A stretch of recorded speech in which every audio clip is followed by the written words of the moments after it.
आप सभी को जय हिंद। वीडियोज़ को शुरू करने से पहले आपसे रोज़ की तरह एक विनती फिर से करूंगा कि जो लोग चैनल पे नए हैं कृपया सब्सक्राइब करें और अपने फेसबुक या व्हाट्सएप ग्रुप पे ज़रूर शेयर करने का प्रयास करें। इससे क्या हो, हमें और बेहतर करने का अवसर मिलेगा और जितना भी हो सके आप अपनी राय, अपने विचार हमें और बेहतर काम करने के लिए ज़रूर कमेंट बॉक्स में दें। तो हम लोग शुरू करते हैं। आज का सेशन है एशियाई खेल भाग 3। अभी तक हमने भाग 1 और भाग 2 दो चीज़ों को पढ़ा और दोनों भाग में एक अलग-अलग दो खेलों का ज़िक्र किया।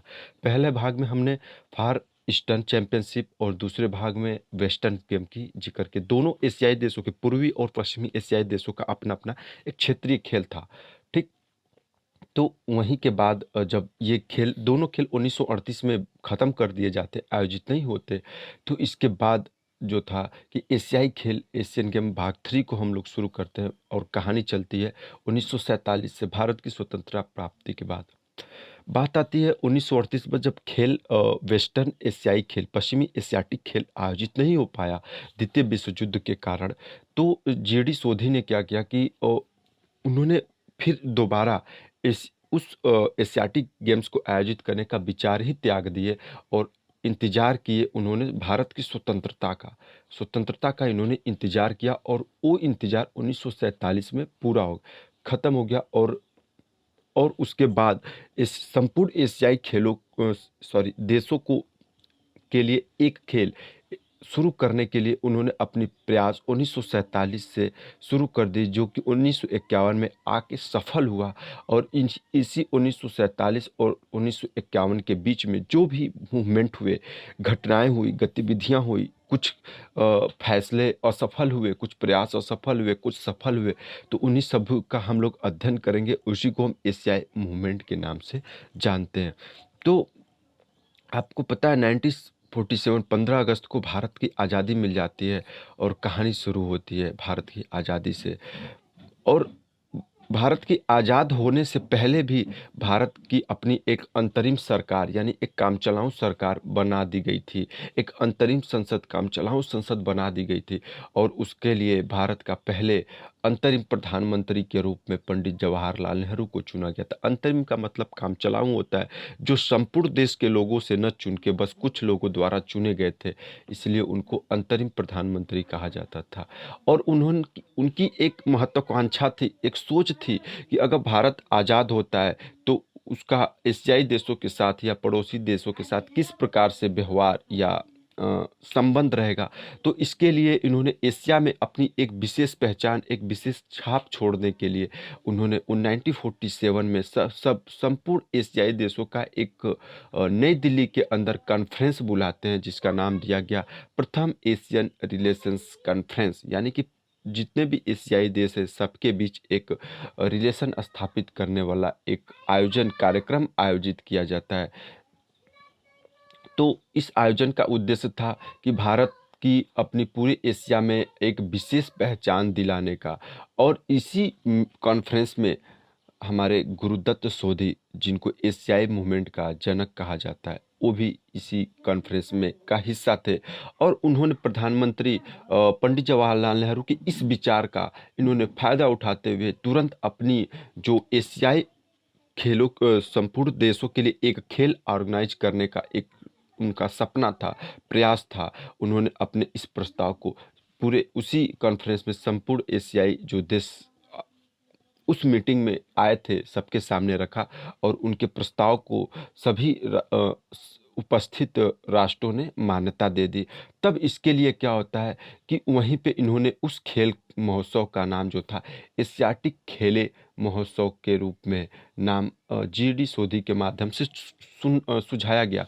तो पहला प्रश्न यहीं से निकल के आता है कि जो भी एशियाई खेल शुरू करने का अगर प्रयास हुआ तो प्रथम नाम उसका क्या था, तो एशियाटिक खेल के नाम से उसका प्रथम प्रयास शुरू किया गया था। लेकिन 1948 के समय आता है और पंडित नेहरू ने इस एशियाटिक खेल के जगह एशियाई शब्द का प्रयोग करने का सुझाव दिया और जीडी सोधी ने उनके विचार को मान्यता दे दी। उसके बाद क्या होता है कि फरवरी 1948 में एशियाई खेलों के लिए लेकर अब पहला मीटिंग नई दिल्ली में ऑर्गेनाइज किया जाता है। लेकिन और उसमें एक विचार, एक सोच दी जाती है कि फरवरी 98 में तो मीटिंग होती है कुछ दिनों में ही, यानी 1948 में ही एक कोई खेल पूरे एशियाई देशों के लिए आयोजित की जाए। लेकिन कारण क्या होता है कि 1948 में लंदन ओलंपिक चल रहा होता है, आयोजित होना होता है, इसलिए संपूर्ण खिलाड़ी, सभी खिलाड़ी जो थे उस ओलंपिक के लिए तैयारी कर रहे थे। इसलिए 1941 में पहला जो खेल आयोजन करने का प्रयास था वो असफल हो गया। इसके बाद जीडी सोधी ने अपनी हार नहीं मानी, क्योंकि वो एक जिद्दी प्रवृत्ति के व्यक्ति थे, अपने उद्देश्यों को पूरा करने के लिए जी जान अपना न्यौछावर कर दिए थे। तब उन्होंने क्या किया कि तुरंत ही 1949 फरवरी का समय आता है और उन्होंने दूसरा प्रयास किया। और उन्होंने जो और उन्होंने क्या किया कि एक पहला Asian track and field championship आयोजित करने का फैसला लिया। क्योंकि ट्रैक एंड फील्ड प्रतियोगिता आयोजित करने के पीछे इनका मकसद था, क्योंकि उस समय वो भारतीय एथलेटिक्स फेडरेशन आईएएफ के सदस्य थे और साथ में आईओसी के भी सदस्य थे, सॉरी आईएएफ के ये अध्यक्ष अध्यक्ष के रूप में थे। तो इनको आयोजित करना आसानी रहा। लेकिन फरवरी 1949 का ये Asian track and field championship भी असफल रहा, क्योंकि जो भी कारण रहा हो। उसके बाद दूसरा बैठक जो थे, तुरंत इन्होंने क्या किया, फरवरी 12 से 13 फरवरी यानी 2 दिनों का 1941 में पटियाला हाउस नई दिल्ली में इन्होंने आयोजित कर दी जाती है। और इसी दूसरे बैठक में क्या होता है, 13 फरवरी 1949 को जब अंतिम दिन होता है बैठक का, तो एशियन गेम फेडरेशन यानी एजीएफ का गठन कर दिया जाता है। और इस मीटिंग में जो 13 फरवरी 1949 को मीटिंग हुई थी, इसमें कुल 9 देश शामिल किए गए थे। 9 देश की अगर हम बात करें तो Bharat, Pakistan, Sri Lanka, Nepal, Burma, Philippines, Thailand और इंडोनेशिया, कुल मिला के ये 9 देशों के प्रतिनिधित्व इस मीटिंग में 13 फरवरी 1949 में भाग लिए थे। जिसमें से प्रथम 5 देशों की अगर हम बात करें तो वो प्रथम 5 देश की अगर हम बात करें तो अफगानिस्तान, बर्मा, भारत, पाकिस्तान और फिलीपींस, ये 5 देश ने पहले ही बार में मीटिंग जो एजीएफ के गठन के दिन यानी 13 फरवरी को ही अपने जो थे हस्ताक्षर कर दिए और इसके प्रथम सदस्य बनने का गौरव इन्हीं 5 देशों को हुआ। और फिर दूसरी बार जब इनकी सदस्यता दी गई तो बाकी जो 4 देश इस मीटिंग के बचे थे, श्रीलंका, थाईलैंड, इंडोनेशिया और नेपाल ने इस पर सिग्नेचर करके इसका सदस्य बन गए। तो जब ये एजीएफ का गठन कर दिया गया तो उसके लिए पहले अध्यक्ष के रूप में महाराजा यादवेंद्र सिंह को, जो कि भारत के थे, चुना गया। और उपाध्यक्ष के रूप में श्री जॉर्ज वार्गस फिलीपींस के थे और सचिव के रूप में गुरुदत्त सोधी, जो कि भारत के थे, उनका चुनाव किया गया। और निर्णय लिया गया कि प्रत्येक एशियन खेल जो थे 4 वर्षों पे आयोजित होंगे। 4 वर्षों पर आयोजित होने के साथ साथ ये खेल प्रत्येक क्या था, 2 ओलंपिक खेलों के बीच में आयोजित होगा। तभी जाके सभी एशियाई देशों के खेल इसमें भाग ले पाएंगे। अगर ओलंपिक वर्ष यानी कि जिस साल में ओलंपिक गेम आयोजित होना होता है ना, उस खेल को हम ओलंपिक वर्ष के नाम से जानते हैं। तो उस समय तो सारे खिलाड़ी ओलंपिक्स की तैयारी में लगे होंगे, तो ये उस वर्ष खेल आयोजित करना असफल होगा। इसलिए प्रत्येक 2 ओलंपिक खेलों के बीच का समय चुना गया। तो और उसी मीटिंग में उसका ध्येय वाक्य हमेशा आगे की ओर तय कर दिया जाता है। अन एवर ऑनवर्ड, ऑनवर्ड शब्द का जिसको पंडित नेहरू ने दिया था। पंडित जवाहरलाल नेहरू ने हमेशा आगे की ओर बढ़ने वाले शब्द का उल्लेख किया था। और इसकी जो प्रतीक चिन्ह थे, प्रतीक चिन्ह के रूप में आपके अंदर एक ये सूर्य दिखाई दे रहा है और सूर्य के चारों ओर क्या थे, 11 छल्लों के रूप में चुना गया। जो ये 11 छल्ले आपका प्रतीत हो रही है, 11 छल्ले वही बताते कि जो प्रथम दूसरी बैठक हुई थी और जब एजीएफ का गठन हुआ था, एजीएफ में यही 11 देश शामिल थे। इन्हीं को दर्शाने का ये काम किया जाता है। अगर हमारी वीडियो आपको, हमारा प्रयास अच्छा लग रहा है और आपको सफल समझ में आ रहा है चीज़ें, तो कृपया सब्सक्राइब, शेयर और लाइक करना न भूलिएगा। ये आपके द्वारा दिया गया हमें इनाम ही है।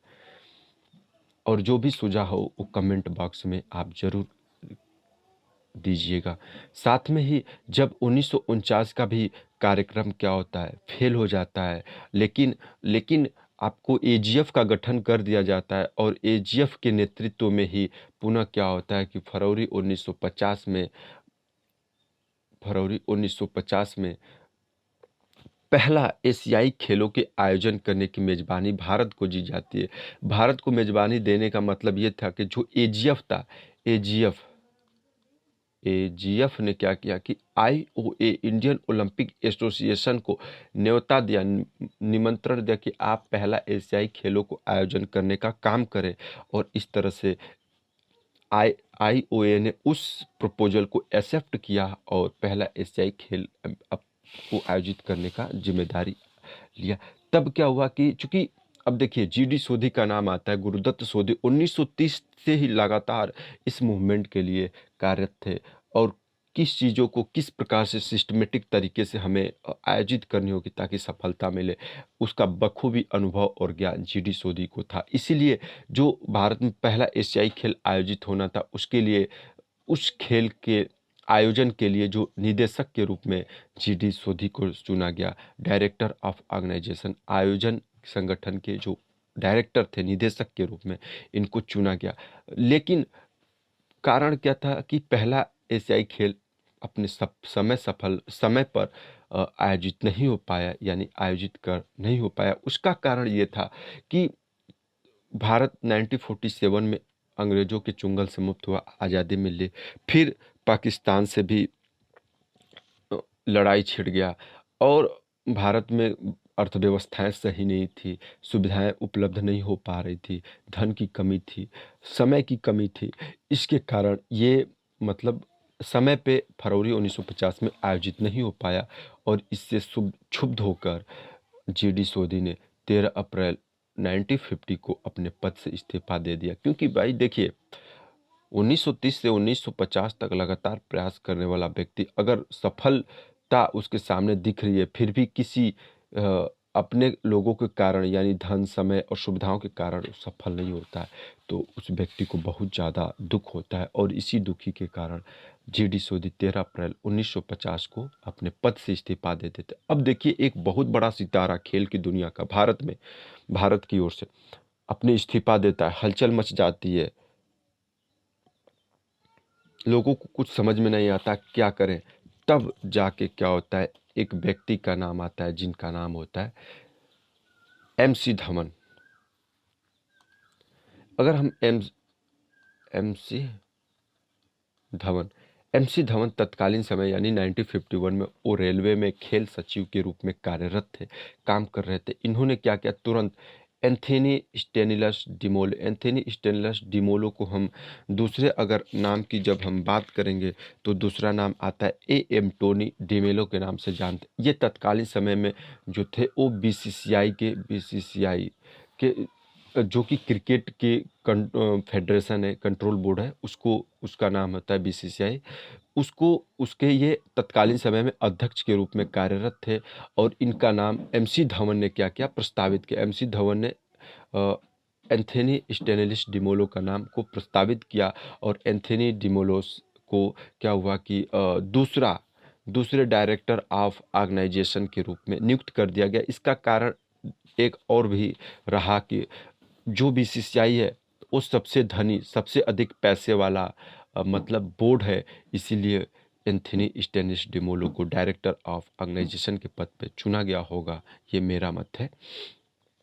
तब इन्होंने क्या किया, तुरंत क्या किया कि इन्होंने बीसीसीआई से 1 लाख रुपया कर्ज ले लिए और दूसरी ओर national sport club of India की ओर से 2 लाख का रुपए कर्ज लिया गया, यानी कुल 3 लाख रुपए कर्ज के रूप में इकट्ठा कर लिए गए। और उसके साथ ही महाराजा यादवेंद्र सिंह और कुछ अन्य लोगों ने अपनी ओर से आर्थिक मदद दे के कुल मिला के 6.5 लाख रुपए का मतलब रुपए की व्यवस्था बना दी गई और यही 6.5 लाख रुपए कुल लागत जो थी लगी थी पहले एशियाई खेलों को ऑर्गेनाइज करने में, और सरकार ने 1 रुपया भी अपने सरकारी खाते से इस खेल को आयोजन करने के लिए नहीं देने दिए थे। और वहीं पे चूँकि जो था 2 भवन जनरल के एम करियप्पा भी तो जो थे इस कमेटी के सदस्य के रूप में थे। तो इन्होंने जो इरविन एम्पी थिएटर था उसी को जनवरी 1951 में नवीकरण किया जाता है और उसी में खेल को आयोजित किया जाता है। तो वहीं पे अपने 2 आर्मी भवन एमसी धवन ने उस खेल आयोजन करने के लिए दे देते हैं, जिससे कि मतलब खिलाड़ियों को रोकना और भी आसानी हो जाती है। यानी कि उसके बाद व्यवस्था बहुत काफ़ी सुधार आती है भारत के अंदर। और उसके साथ जो डीमेलो थे, उन्होंने 1 लाख रुपए बीसीसीआई से कर्ज के साथ साथ इन्होंने इंग्लैंड से अत्याधुनिक खेल उपकरण भी मंगवाए। और जनवरी 1950 तक जो था इरविन एम्पी थिएटर का नवीकरण कर दिया जाता है। और एम्पी थिएटर जो था नवीकरण करने के लिए the British firm of construction and engineers जो थे, ब्रिटिशियर्स थे, उसके नवीकरण के लिए, और उसका नवीकरण करके नाम बदल के नेशनल स्टेडियम कर दिया जाता है। और जो था सफल आयोजन की तिथि 4 से 11 मार्च 1951 को तय कर दी जाती है। इस प्रकार से प्रथम एशियन खेल का आयोजन 4 मार्च से 1951 में आयोजित किया जाता है नेशनल स्टेडियम नई दिल्ली में। तो आप ज़रूर कमेंट में बताइए मेरा प्रयास कैसा रहा, आपको कितनी चीज़ें समझ में आई, आप कितना को कैसा अच्छा लगा। और साथ में सब्सक्राइब, शेयर और लाइक करना ना भूलें। और यदि आप हमें जूम क्लासेस से जुड़ना चाहते हैं तो आप हमारे मोबाइल नंबर 9455944400 पर कांटेक्ट करें। जय हिंद, आप सबको धन्यवाद।